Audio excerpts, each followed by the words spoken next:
Job era un hombre justo y recto.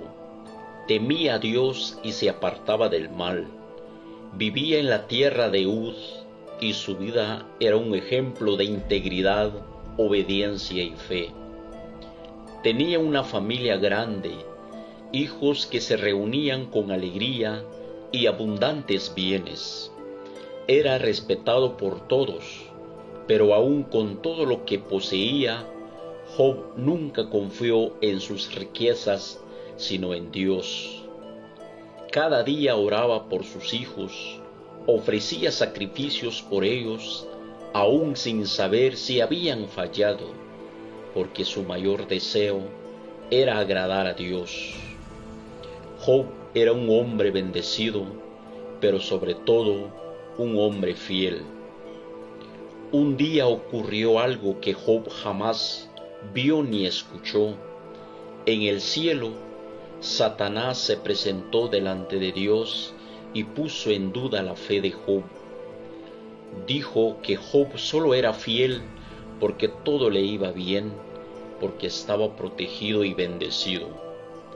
Satanás afirmó que si Dios quitaba su protección, Job lo maldeciría. Pero Dios, que conocía el corazón de Job, permitió que fuera probado con una condición clara: su vida debía ser preservada. Y así comenzó una de las pruebas más duras que un ser humano haya enfrentado. En un solo día, Job recibió noticia tras noticia. Sus animales fueron robados, sus siervos asesinados, y finalmente un viento destruyó la casa donde estaban sus hijos y todos murieron.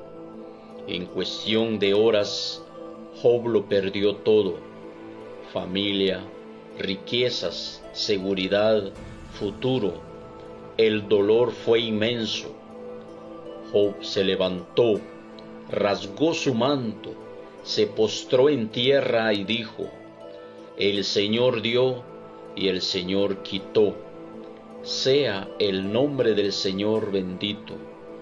A pesar de todo lo que había perdido, Job no pecó con sus labios, pero la prueba no terminó ahí.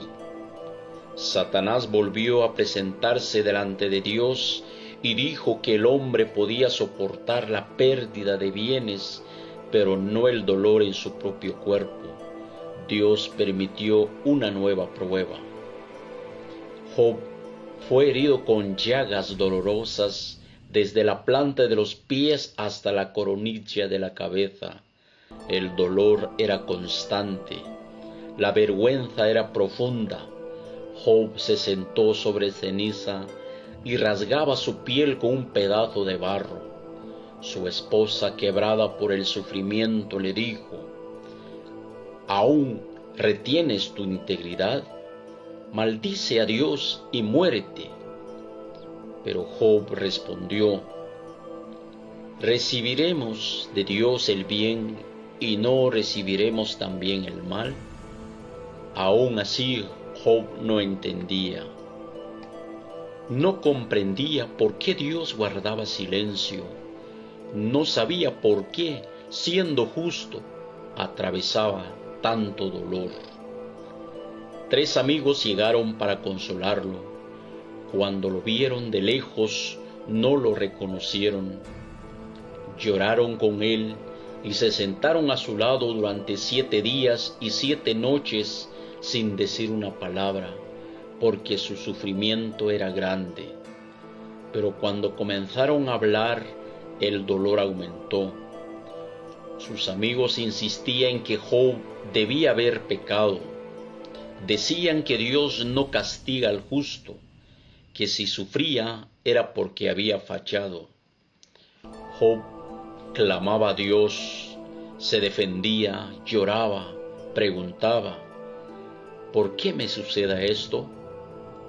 ¿Qué he hecho mal? ¿Por qué Dios no responde? Job no negó a Dios, pero expresó su angustia, y mientras tanto el cielo permanecía en silencio. No había respuestas, no había explicación, solo silencio. Hasta que finalmente Dios habló.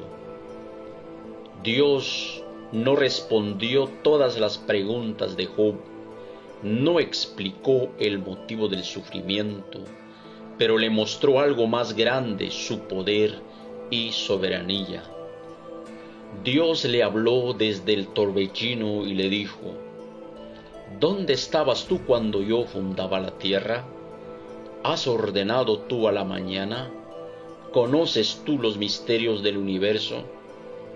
Job comprendió algo profundo.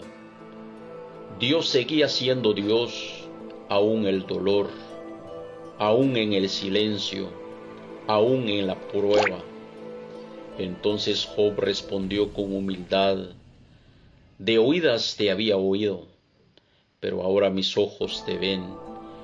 Por eso me arrepiento en polvo y ceniza. Después de esto, Dios restauró a Job. Le devolvió el doble de lo que había perdido, le dio nuevos hijos, le concedió una larga vida. Pero la mayor enseñanza no fue la bendición final. La verdadera lección fue esta: a veces Dios permite el dolor, no para destruirnos, sino para fortalecernos. Job nos enseña que la fe no es creer solo cuando todo va bien, sino confiar cuando Dios guarda silencio. Nos enseña que todo sufrimiento es castigo y que aunque no entendamos el proceso, Dios sigue teniendo el control. Tal vez hoy tú te sientes como Job, tal vez estás pasando por una prueba, tal vez oras y no recibes respuesta. Pero recuerda esto: Dios no ha dejado de escuchar, Dios no ha perdido el control y Dios siempre cumple su propósito. Porque la fe verdadera no es la que entiende todo, sino la que confía aun cuando no entiende nada.